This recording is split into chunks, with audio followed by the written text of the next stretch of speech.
ಆತ್ಮೀಯ ವಿದ್ಯಾರ್ಥಿಗಳೇ, ತಮ್ಮದೇ ಇರತಕ್ಕಂಥ ಯೂಟ್ಯೂಬ್ ಚಾನಲ್ KSP ಸ್ಟಡಿ ಪಾಯಿಂಟ್ಗೆ ಸ್ವಾಗತ. ಈ ಒಂದು ವಿಡಿಯೋದಲ್ಲಿ 10ನೇ ತರಗತಿ ಸಮಾಜ ವಿಜ್ಞಾನ ವಿಷಯಕ್ಕೆ ಸಂಬಂಧಪಟ್ಟಂತೆ ಒಂದು ಅಧ್ಯಾಯದ ಪ್ರಶ್ನೋತ್ತರಗಳನ್ನು ಮತ್ತು LVಯದ ಒಂದು ಪ್ರಶ್ನೋತ್ತರಗಳನ್ನು ಈ ಒಂದು ವಿಡಿಯೋದಲ್ಲಿ ನೋಡ್ತಾ ಹೋಗೋಣ. ಹಾಗಾಗಿ ಅಧ್ಯಾಯ ಯಾವುದಂದ್ರೆ ಮೊದಲೇ ಅಧ್ಯಾಯ ಭಾರತಕ್ಕೆ ಯುರೋಪಿಯನ್ನರ ಆಗಮನ ಅಂತೇಳಿ. ಇಲ್ಲಿ ಏನು ಮಾಡೋಣ ಅಂತಂದ್ರೆ ಮೊದಲೇದಾಗಿ ಬಹು ಆಯ್ಕೆ ಪ್ರಶ್ನೆಗಳನ್ನು ಕೊಟ್ಟಿದ್ರು. ಅದಕ್ಕೆ ಉತ್ತರಗಳನ್ನು ಇಲ್ಲಿ ನೋಡ್ತಾ ಹೋಗೋಣ. ಮೊದಲೇ ಪ್ರಶ್ನೆ ಏನಿತ್ತು ಅಂತಂದ್ರೆ ಯುರೋಪಿನ ವ್ಯಾಪಾರದ ಹೆಬ್ಬಾಗಿಲು ಎಂದು ಇದನ್ನು ಕರೆಯುತ್ತಾರೆ ಅಂತ ಹೇಳಿತ್ತು. ಅದಕ್ಕೆ ಉತ್ತರ ಯಾವುದಾಗ್ತೈತೆ ಅಂದ್ರೆ ಕಾನ್ಸ್ಟಾಂಟಿನೋಪಲ್ ನಗರ ಅಂಥೇಳಿ. ಇನ್ನು ಭಾರತಕ್ಕೆ ಜಲಮಾರ್ಗವನ್ನು ಕಂಡು ಹಿಡಿದವನು ಅಂತೇಳಿ ಒಂದು ಪ್ರಶ್ನೆ ಇಲ್ಲಿತ್ತು. ಅದು ಯಾವುದಂದ್ರೆ ವಾಸ್ಕೋ ಡಿ ಗಾಮ ಇಲ್ಲಿ ಕಂಡು ಹಿಡಿತಾನೆ. ಅದೇ ರೀತಿ ನೀಲಿ ನೀರಿನ ನೀತಿ ಜಾರಿಗೆ ತಂದ ಪೋರ್ಚುಗೀಸ್ ವೈಸರಾಯ್ ಯಾರು ಅಂಥೇಳಿ ಪ್ರಶ್ನೆ ಇದೆ. ಫ್ರಾನ್ಸಿಸ್ಕೋ ಡಿ ಅಲ್ಮೇಡ ಅಂತಕ್ಕಂಥವನು. ಇನ್ನು ಅದೇ ರೀತಿ ಮೊದಲ ಕರ್ನಾಟಕ ಯುದ್ಧವು ಈ ಒಪ್ಪಂದದೊಂದಿಗೆ ಮುಕ್ತಾಯವಾಯಿತು ಅಂತೇಳಿದ. ಎಕ್ಸ್ಲಾ ಚಾಪೆಲ್ ಒಪ್ಪಂದ ಅಂತೇಳಿ ಕರಿತೀವಿ. ಅದೇ ರೀತಿ ಬಂಗಾಳದಲ್ಲಿ ಬ್ರಿಟಿಷರಿಗೆ ಮುಕ್ತ ವ್ಯಾಪಾರ ಮಾಡಲು ದಸ್ತಕಗಳನ್ನು ನೀಡಿದ ಮೊಘಲ್ ದೊರೆ ಯಾರು ಅಂತೇಳಿ ಪ್ರಶ್ನೆ ಇದೆ. ಫಾರೂಕ್ ಶಿಯಾರ್ ಅಂತಕ್ಕಂಥವನು ಕೊಡ್ತಾನೆ. ದ್ವಿಸರ್ಕಾರ ಪದ್ಧತಿಯನ್ನು ಜಾರಿಗೆ ತಂದ ಬ್ರಿಟಿಷ್ ಅಧಿಕಾರಿ ಯಾರು ಅಂತೇಳಿ ಪ್ರಶ್ನೆ ಇದೆ. ಅದು ಯಾವುದಂದ್ರೆ ರಾಬರ್ಟ್ ಕ್ಲೈವ್ ಅಂತಕ್ಕಂಥವನು. ಇನ್ನು ನೀಲಿ ನೀರಿನ ನೀತಿ ಎಂದರೇನು ಅಂತೇಳಿ ಪ್ರಶ್ನೆ ಇದೆ. ಸಮುದ್ರದ ಮೇಲಿನ ಏಕಸ್ವಾಮ್ಯಕ್ಕಾಗಿ ನೌಕಾಶಕ್ತಿಯನ್ನು ಬಲಪಡಿಸ್ತಕ್ಕಂಥ ಒಂದು ನೀತಿ ಏನಂತೇಳಿ ಕರಿತೀವಿ ಅಂತಂದರೆ ಇಲ್ಲಿ ನೀಲಿ ನೀರಿನ ನೀತಿ ಅಂತೇಳಿ ಕರಿತೀವಿ. ಓಕೆ, ನೆಕ್ಸ್ಟು 8ನೇದು 1453 ಆಗಬೇಕಾಗಿತ್ತು. 1453ರಲ್ಲಿ ಕಾನ್ಸ್ಟಾಂಟಿನೋಪಲ್ ನಗರವನ್ನು ವಶಪಡಿಸಿಕೊಂಡವರು ಯಾರು ಅಂತೇಳಿ ಅಟೋಮನ್ ಟರ್ಕರ್ ಅಂತೇಳಿ ನೋಡ್ತೀವಿ. ಭಾರತದಲ್ಲಿ ಪೋರ್ಚುಗೀಸ್ ಸಾಮ್ರಾಜ್ಯದ ನಿಜವಾದ ಸ್ಥಾಪಕ ಯಾರು ಅಂತೇಳಿದ. ಇಲ್ಲಿ ಅಲ್ಬುಕರ್ಕ್ ಅಂತಕ್ಕಂಥವನು. ಇನ್ನು 3ನೇ ಕರ್ನಾಟಕ ಯುದ್ಧವು ಯಾವ ಒಪ್ಪಂದದೊಂದಿಗೆ ಮುಕ್ತಾಯವಾಯಿತು ಅಂತೇಳಿ ಪ್ರಶ್ನೆ ಇದೆ. ಅದಕ್ಕೆ ಉತ್ತರ ನೋಡೋದಾದ್ರೆ ಪ್ಯಾರಿಸ್ ಒಪ್ಪಂದ ಅಂತೇಳಿ. ಇನ್ನು ಭಾರತದಲ್ಲಿ ಫ್ರೆಂಚರ ರಾಜಧಾನಿ ಯಾವುದು ಅಂತೇಳಿದ. ಪಾಂಡಿಚೇರಿ ಅಂತೇಳಿ. ಓಕೆ, ನೆಕ್ಸ್ಟು ವಾಸ್ಕೋ ಡಿ ಗಾಮನು ಭಾರತಕ್ಕೆ ಬಂದು ತಲುಪಿದ ಸ್ಥಳ ಯಾವುದು ಅಂತೇಳಿದ. ಕೇರಳ ಒಂದು ರಾಜ್ಯದ ಕಪ್ಪಡ್ ಅಂತಕ್ಕಂಥ ಒಂದು ಪ್ಲೇಸ್ನಲ್ಲಿ ತಲುಪ್ತಾನೆ. ಇನ್ನು ಮಾರ್ತಾಂಡವರ್ಮನ ಆಳ್ವಿಕೆಯಲ್ಲಿ ವಿಶ್ವದ ಪ್ರಮುಖ ಸಾಂಬಾರು ಪದಾರ್ಥಗಳ ಕೇಂದ್ರವಾಗಿ ಗುರುತಿಸಲ್ಪಟ್ಟ ನಗರ ಯಾವುದು ಅಂತೇಳಿದ. ಅದು ಕೊಚ್ಚಿ ಅಂತಕ್ಕಂಥ ಒಂದು ಪ್ಲೇಸ್. ಓಕೆ, ಇದು ಕೇರಳದಲ್ಲಿ ಕಂಡುಬರ್ತದೆ. ಇನ್ನು ಪ್ರತಿಯೊಂದು ಪ್ರಶ್ನೆಗೂ 2ರಿಂದ 4 ವಾಕ್ಯಗಳಲ್ಲಿ ಉತ್ತರವನ್ನು ಬರೀತಕ್ಕಂಥದ್ದಿದೆ. ನೋಡೋಣ ಪ್ರಶ್ನೆಗಳು ಯಾವುದಾವತ್ತಂದ್ರೆ 14ನೇ ಪ್ರಶ್ನೆ, ಭಾರತಕ್ಕೆ ಹೊಸ ಜಲಮಾರ್ಗ ಕಂಡುಹಿಡಿಯಲು ಕಾರಣವಾದ ಅಂಶಗಳನ್ನು ಚರ್ಚಿಸಿರಿ ಅಂತೇಳಿದ.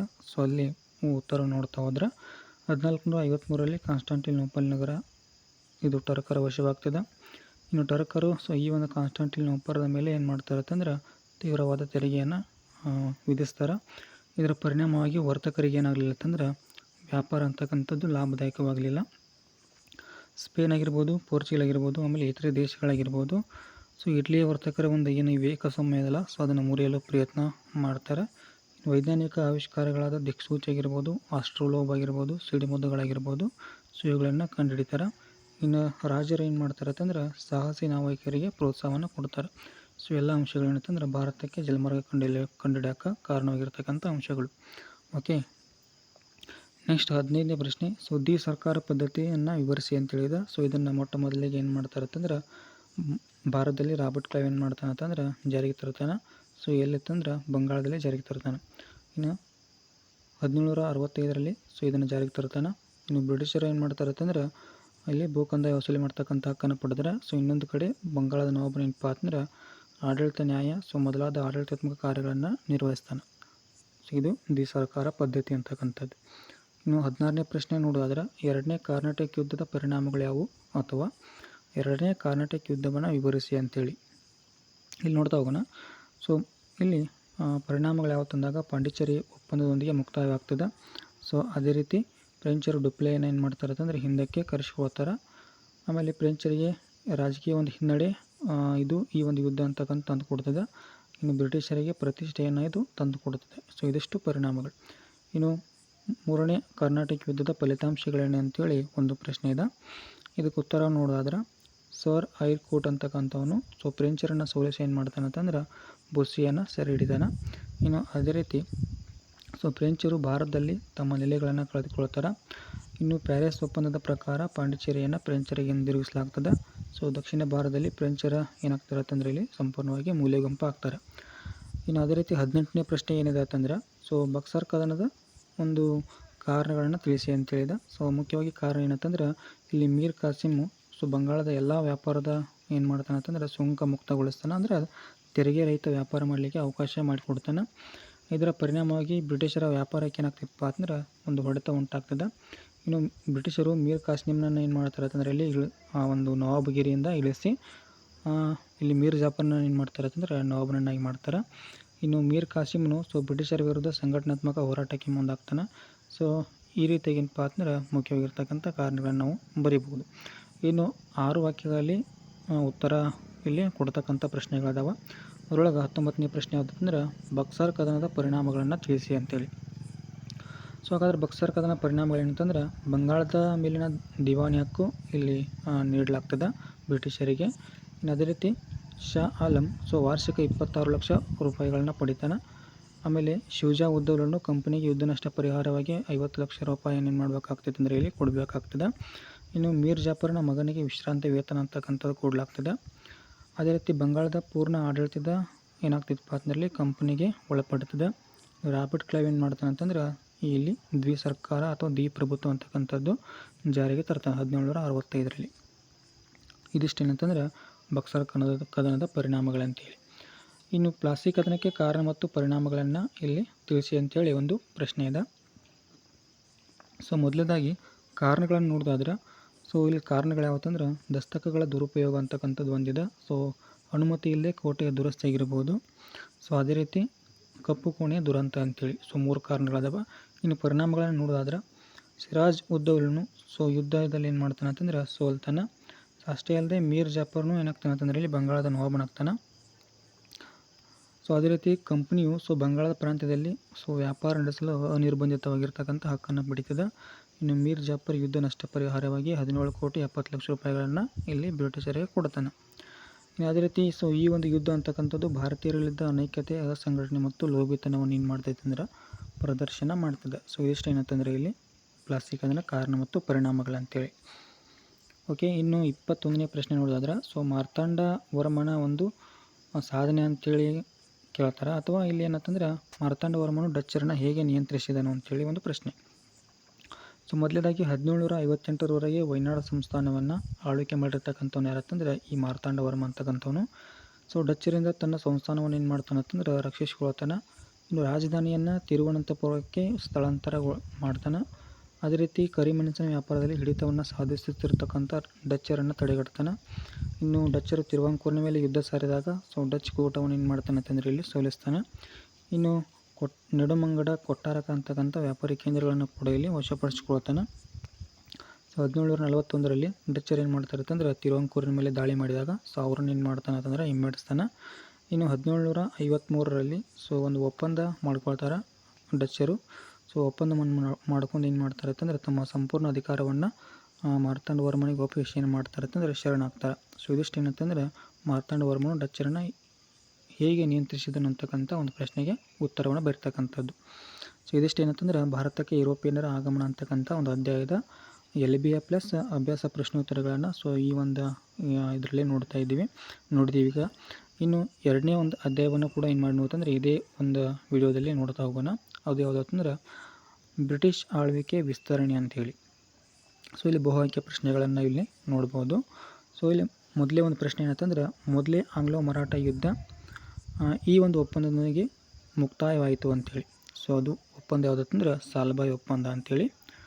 ಇನ್ನು ಸಹಾಯಕ ಸೈನ್ಯ ಪದ್ಧತಿಯನ್ನು ಜಾರಿಗೆ ತಂದವನು ಅಂತೇಳಿದ ಸೊ ಲಾರ್ಡ್ ವೆಲ್ಲೆಸ್ಲಿ ಅಂತಕ್ಕಂಥವನು ಈ ಒಂದು ಸಹಾಯಕ ಸೈನ್ಯ ಪದ್ಧತಿಯನ್ನು 1798ರಲ್ಲಿ ಜಾರಿಗೆ ತರ್ತಾನೆ. ಇನ್ನು ಸಹಾಯಕ ಸೈನ್ಯ ಪದ್ಧತಿ ಒಪ್ಪಂದಕ್ಕೆ ಒಂದು ಸಹಿ ಹಾಕಿದ ಮೊದಲ ಸಂಸ್ಥಾನ ಯಾವುದು ಅಂತಂದ್ರೆ ಹೈದರಾಬಾದ್ ಸಂಸ್ಥಾನ ಅಂಥೇಳಿ. ಇದು ಇಂಪಾರ್ಟೆಂಟ್ ಆಗಿರ್ತಕ್ಕಂಥದ್ದು. ಇನ್ನು ಮೂರನೇ ಆಂಗ್ಲೋ ಮರಾಠ ಯುದ್ಧದ ನಂತರ ಬ್ರಿಟಿಷರು ಸತಾರಾನಲ್ಲಿ ಪ್ರತಿಷ್ಠಾಪಿಸಿದ ಸಾಂಪ್ರದಾಯಿಕ ನಾಯಕ ಯಾರು ಅಂಥೇಳಿ. ಸೊ ಆತ ಯಾರಂತಂದ್ರೆ ಪ್ರತಾಪ ಸಿಂಹ ಅಂಥೇಳಿ. ಇನ್ನು ದತ್ತು ಮಕ್ಕಳಿಗೆ ಹಕ್ಕಿಲ ನೀತಿಯನ್ನು ಜಾರಿಗೆ ತಂದವರು ಅಂತೇಳಿದ ಲಾರ್ಡ್ ಡಾಲ್ ಹೌಸಿ ಅಂತಕ್ಕಂಥವನು ಜಾರಿಗೆ ತರ್ತಾನೆ 1848ರಲ್ಲಿ. ಇನ್ನು ಪಂಜಾಬನ್ನು ಬ್ರಿಟಿಷ್ ಸಾಮ್ರಾಜ್ಯದಲ್ಲಿ ವಿಲೀನಗೊಳಿಸಿದನು ಅಂತೇಳಿದ ಸೊ ಅದು ಉತ್ತರ ಡಾಲ್ಹೌಸಿ ಅಂತೇಳಿ. ಇನ್ನು ಎರಡನೇ ಆಂಗ್ಲೋ ಮರಾಠ ಯುದ್ಧವು ಈ ಒಪ್ಪಂದದೊಂದಿಗೆ ಕೊನೆಗೊಂಡಿತ್ತು. ಸೊ ಒಪ್ಪಂದ ಯಾವುದು ಅಂದರೆ ಬೆಸ್ಸಿನ್ ಒಪ್ಪಂದ ಅಂತೇಳಿ. ಸೊ ಇದಷ್ಟು ಬಹು ಆಯ್ಕೆಯ ಪ್ರಶ್ನೆಗಳಾಗಿರ್ತವೆ. ಇನ್ನು ಒಂದು ಅಂಕದ ಪ್ರಶ್ನೆಗಳಲ್ಲಿ ನೋಡ್ತಾ ಹೋಗೋಣ. 8ನೇ ಪ್ರಶ್ನೆ, ಸಿಖ್ಖರನ್ನು ಸಂಘಟಿಸುವಲ್ಲಿ ಯಶಸ್ವಿ ಆದವನು ಯಾರು ಅಂತೇಳಿದ. ಸೊ ಯಾರತ್ತಂದ್ರೆ ರಣಜಿತ್ ಸಿಂಗ್ ಅಂತೇಳಿ. ಇನ್ನು ಸಹಾಯಕ ಸೈನ್ಯ ಪದ್ಧತಿ ಎಂದಿರೇನು ಅಂತೇಳಿ ಪ್ರಶ್ನೆ ಇದೆ. So British East India company ಆಮೇಲೆ ಭಾರತೀಯ ರಾಜರೊಂದಿಗೆ ಮಾಡಿಕೊಂಡಿರ್ತಕ್ಕಂಥ ಒಂದು ಸೈನಿಕ ಒಪ್ಪಂದ ಯಾವುದಂದ್ರೆ ಸಹಾಯಕ ಸೈನ್ಯ ಪದ್ಧತಿ ಅಂತೇಳಿ. ಇನ್ನು ವೆಲ್ಲೆಸ್ಲಿ ತನ್ನ ಹುದ್ದೆಗೆ ರಾಜೀನಾಮೆ ನೀಡಿ ಬ್ರಿಟನ್ಗೆ ಹಿಂದಿರುಗಲು ಕಾರಣ ಏನಂತೇಳಿ ಸಿಂಪಲ್ ಆಗಿರ್ತಕ್ಕಂಥ ಒಂದು ಪ್ರಶ್ನೆ. ಉತ್ತರ ಏನಂತಂದ್ರೆ ತನ್ನ ಯುದ್ಧ ಪ್ರಿಯ ನೀತಿಯಿಂದ ಕಂಪ್ನಿಗೆ ಏನು ಮಾಡ್ತಾನೆ ಅಂತಂದ್ರೆ ನಷ್ಟವನ್ನು ಹೆಚ್ಚು ಮಾಡ್ತಾನೆ. ಸೊ ಆ ಕಾರಣಕ್ಕಾಗಿ ತನ್ನ ಹುದ್ದೆಗೆ ರಾಜೀನಾಮೆ ಕೊಟ್ಟು ತನ್ನ ದೇಶಕ್ಕೆ ಹಿಂದಿರುಗ್ತಾನೆ. ಇನ್ನು 3ನೇ ಆಂಗ್ಲೋ ಮರಾಠ ಯುದ್ಧಕ್ಕೆ ಕಾರಣವೇನು ಅಂತೇಳಿ ಪ್ರಶ್ನೆ ಇದೆ. ಸೊ ಮುಖ್ಯವಾಗಿರ್ತಕ್ಕಂಥ ಕಾರಣ ಏನಂತಂದ್ರೆ ಪೇಶ್ವೆಯು ಪುನಃ ಬ್ರಿಟಿಷ್ ರೆಸಿಡೆನ್ಸಿಯ ಮೇಲೆ ದಾಳಿ ಮಾಡಿದ್ದರಿಂದ 3ನೇ ಆಂಗ್ಲೋ ಮರಾಠ ಯುದ್ಧ ಅಂತಕ್ಕಂಥದ್ದು ಮುಖ್ಯವಾಗಿ ಉದ್ಭವ ಆಗ್ತದೆ. ಇನ್ನು 12ನೇ ಪ್ರಶ್ನೆ, 1839ರಲ್ಲಿ ಪಂಜಾಬಿನಲ್ಲಿ ರಾಜಕೀಯ ಅರಾಜಕತೆ ತಲೆ ಎತ್ತಲು ಕಾರಣವೇನಂತೇಳಿ. ಸೊ ರಣಜಿತ್ ಸಿಂಗನ ಮರಣ ಹೊಂದಿದ್ದರಿಂದ ಪಂಜಾಬಿನಲ್ಲಿ ಈ ಒಂದು ರಾಜಕೀಯ ಅರಾಜಕತೆ ಅಥವಾ ಅಸ್ಥಿರತೆ ಅಂತಕ್ಕಂಥದ್ದು ಉಂಟಾಗ್ತದೆ. ಓಕೆ. ಇನ್ನು ನೆಕ್ಸ್ಟು 13ನೇ ಪ್ರಶ್ನೆ, ಮೊದಲ ಆಂಗ್ಲೋ ಮರಾಠ ಯುದ್ಧದ ನಂತರ ಪೇಶ್ವೆ ಆದವನು ಯಾರು ಅಂತೇಳಿ. ಇಲ್ಲಿ ಪೇಶ್ವೆ ಆದವನು ಯಾರಂತಂದರೆ 2ನೇ ಮಾಧವರಾವ್ ಅಂತಕ್ಕಂಥವನು ಪೇಶ್ವೆ ಆಗ್ತಾನೆ. ಓಕೆ. ಇನ್ನು 2 ವಾಕ್ಯಗಳಲ್ಲಿ ಉತ್ತರವನ್ನು ಬರೀತಕ್ಕಂಥದ್ದು 14ನೇ ಪ್ರಶ್ನೆ ನೋಡ್ತಾ ಹೋಗೋಣ. ಇಲ್ಲಿ ಬ್ರಿಟಿಷರು ಭಾರತದಲ್ಲಿ ತಮ್ಮ ಸಾಮ್ರಾಜ್ಯ ವಿಸ್ತರಣೆಗಾಗಿ ಅನುಸರಿಸಿದ ಮಾರ್ಗಗಳು ಯಾವುವು ಅಂತೇಳಿ. ಸೊ ಮೊದಲೇದಾದಂದ್ರೆ ಯುದ್ಧ ನೀತಿ ಅಂತಕ್ಕಂಥದ್ದನ್ನು ಅನುಸರಿಸ್ತಾರೆ. 2ನೇದು ಸಹಾಯಕ ಸೈನ್ಯ ಪದ್ಧತಿ ಅಂತೇಳಿ. 3ನೇದು ದತ್ತು ಮಕ್ಕಳಿಗೆ ಹಕ್ಕಿಲ್ಲ ಅಂತಕ್ಕಂಥ ನೀತಿ. ಸೊ ಇನ್ನೊಂದು ನೀವು ಎಕ್ಸ್ಟ್ರಾ ಬರಿಬೋದು, ಒಡೆದು ಆಳುವ ನೀತಿ ಅಂತೇಳಿ ಬರಿಬೋದು. ಓಕೆ. 15ನೇ ಪ್ರಶ್ನೆ, ಮೊದಲ ಆಂಗ್ಲೋ ಮರಾಠ ಯುದ್ಧಕ್ಕೆ ಕಾರಣಗಳೇನಂತೇಳಿ. ಸೊ ಇಲ್ಲಿ ಕಾರಣಗಳನ್ನು ನೋಡ್ತಾ ಹೋಗೋದಾದ್ರೆ ಮೊಘಲ್ ದೊರೆ ಕಾರಾ ಮತ್ತು ಅಲಹಾಬಾದ್ ಪ್ರದೇಶಗಳನ್ನ ಏನು ಮಾಡ್ತಾನೆ ಅಂತಂದ್ರೆ ಮರಾಠರಿಗೆ ಬಿಟ್ಟುಕೊಡ್ತಾನೆ. ಅದೇ ರೀತಿ ಮರಾಠರು ಮತ್ತು ಪೇಶ್ವೆಯ ನಡುವೆ ಸೊ ಈ ರೀತಿಯಾಗಿ ವೈರತ್ವ ಅಂತಕ್ಕಂಥದ್ದು ಉಂಟಾಗ್ತದೆ. ಇನ್ನು ಪೇಶ್ವೆಯ ಸ್ಥಾನಕ್ಕೆ ಏರ್ಪಟ್ಟಿರ್ತಕ್ಕಂಥ ಕಲಹ ಆಗಿರ್ಬೋದು, ಇದು ದೊಡ್ಡದಾಗಿರ್ತಕ್ಕಂಥ ಒಂದು ಕಾರಣ. ಇನ್ನು ಬ್ರಿಟಿಷರು ಇಲ್ಲಿ ಮಧ್ಯ ಪ್ರವೇಶಿಸ್ತಾರೆ. ಅದೇ ರೀತಿ ಸಾಲ್ವಾಯ್ ಒಪ್ಪಂದದೊಂದಿಗೆ ಈ ಒಂದು ಯುದ್ಧ ಅಂತಕ್ಕಂಥದ್ದು ಮುಕ್ತಾಯ ಆಗ್ತದೆ. ಸೊ ಇದಿಷ್ಟು ಕಾರಣಗಳಂತೇಳಿ. ಇನ್ನು 16ನೇ ಪ್ರಶ್ನೆ, 3ನೇ ಆಂಗ್ಲೋ ಮರಾಠ ಯುದ್ಧಕ್ಕೆ ಕಾರಣಗಳೇನಂತೇಳಿ. ಸೊ ಇಲ್ಲಿ ಕಾರಣ ಏನಂತಂದ್ರೆ ಮರಾಠ ಕುಟುಂಬಗಳು ತಮ್ಮ ಘನತೆಯ ಗೌರವವನ್ನು ಉಳಿಸಿಕೊಳ್ಳಲು ಪ್ರಯತ್ನವನ್ನು ಮಾಡ್ತವೆ. ಅದೇ ರೀತಿ ಪೇಶ್ವೆ ಏನಪ್ಪ ಅಂತಂದ್ರೆ ಬ್ರಿಟಿಷರ ನಿಯಂತ್ರಣದಿಂದ ತನ್ನನ್ನು ಮುಕ್ತಗೊಳ್ಳಲು ಇಲ್ಲಿ ಪ್ರಯತ್ನವನ್ನು ಮಾಡ್ತಾನೆ. ಅದೇ ರೀತಿ ಪೇಶ್ವೆ ಏನಪ್ಪ ಅಂತಂದ್ರೆ ಪುಣಾದಲ್ಲಿ ಬ್ರಿಟಿಷ್ ರೆಸಿಡೆನ್ಸಿಯ ಮೇಲೆ ದಾಳಿಯನ್ನು ಮಾಡ್ತಾನೆ. ಇದಿಷ್ಟೇನಂತಂದ್ರೆ ಮುಖ್ಯವಾಗಿರ್ತಕ್ಕಂಥ ಕಾರಣಗಳಂತೇಳಿ ನೋಡ್ಬೋದು. ಇನ್ನು 17ನೇ ಪ್ರಶ್ನೆ, 3ನೇ ಆಂಗ್ಲೋ ಮರಾಠ ಯುದ್ಧದ ಪರಿಣಾಮಗಳೇನು ಅಂತೇಳಿ ಪ್ರಶ್ನೆ ಇದೆ. ಸೊ ಈ ಪರಿಣಾಮಗಳೇನು ಅಂತೇಳಿ ನೋಡೋದಾದ್ರೆ ಬ್ರಿಟಿಷರು ಪೇಶ್ವೆ ಪದವಿಯನ್ನು ಏನು ಮಾಡ್ತಾನೆ ಅಂತಂದ್ರೆ ಇಲ್ಲಿ ರದ್ದು ಮಾಡ್ತಾರೆ. ಇದು ಮುಖ್ಯವಾಗಿರ್ತಕ್ಕಂಥ ಪರಿಣಾಮ. ಇನ್ನು ಬಾಜಿರಾವನಿಗೆ ವಿಶ್ರಾಂತಿ ವೇತನ ನೀಡಲಾಗ್ತದೆ. ಅದೇ ರೀತಿ ಬ್ರಿಟಿಷರು ಸೊ ಶಿವಾಜಿ ವಂಶಸ್ಥ ಪ್ರತಾಪ್ ಸಿಂಹನಿಗೆ ಏನಪ್ಪ ಅಂತಂದ್ರೆ ಸತಾರದಲ್ಲಿ ಪ್ರತಿಷ್ಠಾಪನೆ ಮಾಡ್ತಾರೆ. ಇನ್ನು ಇದರ ಮೂಲಕ ಸೊ ಅವರು ಮರಾಠರ ಪ್ರತಿರೋಧವನ್ನು ಏನು ಮಾಡ್ತಾರೆ ಅಂತಂದರೆ ಈ ರೀತಿಯಾಗಿ ನಿಗ್ರಹಿಸ್ತಾರೆ. ಓಕೆ. ಇನ್ನು 18ನೇ ಪ್ರಶ್ನೆ ನೋಡೋದಾದ್ರೆ ಬ್ರಿಟಿಷರ ಅಧಿಕಾರ ವಿಸ್ತರಣೆಗೆ ದತ್ತು ಮಕ್ಕಳಿಗೆ ಹಕ್ಕಿಲ್ಲ. ಸೊ ಈ ಒಂದು ನೀತಿಯು ಹೇಗೆ ಸಹಕಾರಿಯಾಯಿತು ಅಂತೇಳಿ ಒಂದು ಪ್ರಶ್ನೆ ಇದೆ. ಇಲ್ಲಿ ನೋಡ್ತಾ ಹೋದಾದ್ರೆ ಈ ಒಂದು ನೀತಿಯನ್ನು ಯಾರು ಜಾರಿಗೆ ತರ್ತಾರೆ ಅಂತಂದ್ರೆ ಡಾಲ್ಹೌಸಿ ಅಂತಕ್ಕಂಥವ್ನು ಜಾರಿಗೆ ತರ್ತಾನೆ. ಇಲ್ಲಿ ದೇಶೀಯ ರಾಜರು ಮಕ್ಕಳಿಲ್ಲದೆ ಮೃತವಾದ್ರೆ ಸೊ ಅವನೇನಪ್ಪ ಅಂತಂದ್ರೆ ದತ್ತು ತೆಗೆದುಕೊಂಡದ್ದ ಪುತ್ರನಿಗೆ ಅಧಿಕಾರದ ಒಂದು ಹಕ್ಕು ಇರಲಿಲ್ಲ. ಅಂಥ ಒಂದು ರಾಜ್ಯಗಳನ್ನ ಬ್ರಿಟಿಷರು ಏನು ಮಾಡ್ತಾರೆ ಅಂತಂದರೆ ಇಲ್ಲಿ ವಶಪಡಿಸ್ಕೊಳ್ತಿದ್ರು. ಅಂಥ ರಾಜ್ಯಗಳಲ್ಲಿ ಮೊದಲೇ ರಾಜ್ಯ ಯಾವುದಂದ್ರೆ ಸತಾರ ಅಂತಕ್ಕಂಥ ಒಂದು ರಾಜ್ಯ. ಇನ್ನು ಅದಾದ ನಂತರ ಝಾನ್ಸಿ ಆಗಿರ್ಬೋದು, ಸಂಬಲ್ಪುರ್, ಉದಯಪುರ್, ಜೈಪುರ್, ನಾಗ್ಪುರ್ ಅಂತಕ್ಕಂಥ ಒಂದು ರಾಜ್ಯಗಳೇನಾಗ್ತವೆ ಅಂತಂದರೆ ಇಲ್ಲಿ ಈ ದತ್ತು ಮಕ್ಕಳಿಗೆ ಹಕ್ಕಿಲ್ಲ ಅಂತಕ್ಕಂಥ ನೀತಿಗೆ ಒಳಪಡ್ತವೆ. ಓಕೆ. ಇನ್ನು ಹೀಗೆ ಬ್ರಿಟಿಷರು ಏನು ಮಾಡ್ತಾರೆ ಅಂತಂದ್ರೆ ಈ ರೀತಿಯಾಗಿ ತಮ್ಮ ಅಧಿಕಾರ ವಿಸ್ತರಣೆಗಾಗಿ ದತ್ತು ಮಕ್ಕಳಿಗೆ ಹಕ್ಕಿಲ್ಲ ಅಂತಕ್ಕಂಥ ನೀತಿಯನ್ನು ಏನು ಮಾಡ್ತಾರೆ ಅಂತಂದ್ರೆ ಉಪಯೋಗ ಮಾಡ್ಕೊಳ್ತಾರೆ. ಇನ್ನು 5-6 ವಾಕ್ಯಗಳಲ್ಲಿ ಉತ್ತರವನ್ನು ಬರೀತಕ್ಕಂಥದ್ದು ಪ್ರಶ್ನೆಗಳು ನೋಡ್ತಾ ಹೋಗೋಣ. ಇಲ್ಲಿ ಸಹಾಯಕ ಸೈನ್ಯ ಪದ್ಧತಿಯ ನಿಬಂಧನೆಗಳನ್ನು ತಿಳಿಸಿ ಅಂತ ಹೇಳಿದ. ಅದಕ್ಕೆ ಉತ್ತರವನ್ನು ನೋಡೋದಾದ್ರೆ ಸೊ ದೇಶೀಯ ಅರಸರು ಬ್ರಿಟಿಷ್ ಸೈನಿಕ ತುಕಡಿಯನ್ನು ಇಲ್ಲಿ ತನ್ನ ರಾಜ್ಯದಲ್ಲಿ ಇರಿಸಿಕೊಳ್ಬೇಕಾಗಿತ್ತು. ಇನ್ನು ಸೈನ್ಯ ವೆಚ್ಚವನ್ನೇ ಕೂಡ ಸಂಬಂಧಪಟ್ಟ ರಾಜ್ಯವೇ ಭರಿಸಬೇಕಾಗಿತ್ತು. ಆಸ್ಥಾನದಲ್ಲಿ ಒಬ್ಬ ಬ್ರಿಟಿಷ್ ರೆಸಿಡೆಂಟನ್ನು ನೇಮಕ ಮಾಡಿಕೊಳ್ಬೇಕಾಗಿತ್ತು. ಇನ್ನು ಬ್ರಿಟಿಷರ ಅನುಮತಿ ಇಲ್ಲದೆ ಆಸ್ಥಾನದಲ್ಲಿ ಯಾವುದೇ ಯುರೋಪಿಯನ್ನಲ್ಲಿ ನೇಮಕ ಮಾಡಿಕೊಳ್ಳುವಂತಿಲ್ಲ. ಇನ್ನು ಬ್ರಿಟಿಷರ ಅನುಮತಿ ಇಲ್ಲದೆ ಯಾವುದೇ ಒಪ್ಪಂದ ಕೂಡ ಮತ್ತು ಯುದ್ಧ ಕೂಡ ಮಾಡುವಂತಿಲ್ಲ. ಇನ್ನು ಕಂಪ್ನಿ ಏನು ಮಾಡ್ತಿತ್ತಪ್ಪ ಅಂದ್ರೆ ಇಲ್ಲಿ ಈ ಒಂದು ಸಹಾಯಕ ಸೈನ್ಯ ಪದ್ಧತಿಗೆ ಸಹಿ ಹಾಕಿದ ನಂತರ ಕಂಪ್ನಿ ಏನು ಮಾಡ್ತಿತ್ತು ಅಂತಂದ್ರೆ ಆ ರಾಜ್ಯಕ್ಕೆ ಆಂತರಿಕ ಮತ್ತು ಬಾಹ್ಯ ಒಂದು ರಕ್ಷಣೆಯನ್ನು ಕೊಡ್ತಾಯಿತ್ತು. ಹೀಗೆ ಭಾರತೀಯ ರಾಜ್ಯಗಳೇನಾದವು ಅಂತಂದ್ರೆ ಬ್ರಿಟಿಷರ ಒಂದು ನಿಯಂತ್ರಣದಲ್ಲಿ ಇಟ್ಕೊಳ್ಳೋಕೆ ಸಾಧ್ಯ ಆಯಿತು ಅಂತೇಳಿ ನೋಡ್ಬೋದು. ಸೊ ಇದಿಷ್ಟು ಏನಂತಂದ್ರೆ ಇಲ್ಲಿ ಭಾರತಕ್ಕೆ ಯುರೋಪಿಯನ್ನರ ಆಗಮನ ಮತ್ತು ಬ್ರಿಟಿಷ್ ಆಳ್ವಿಕೆ ವಿಸ್ತರಣೆ ಅಂತಕ್ಕಂಥ ಅಧ್ಯಾಯದ ಪ್ರಶ್ನೋತ್ತರಗಳಾಗಿರ್ತವೆ. ಸೊ ಈ ಒಂದು ವಿಡಿಯೋನ ನಿಮ್ಮ ಸ್ನೇಹಿತರಿಗೆ ಶೇರ್ ಮಾಡಿ ಅಂತ ಹೇಳ್ತಾ ಈ ಒಂದು ವಿಡಿಯೋನ ಮುಗಿಸ್ತಾ ಇದ್ದೀನಿ. Thank you.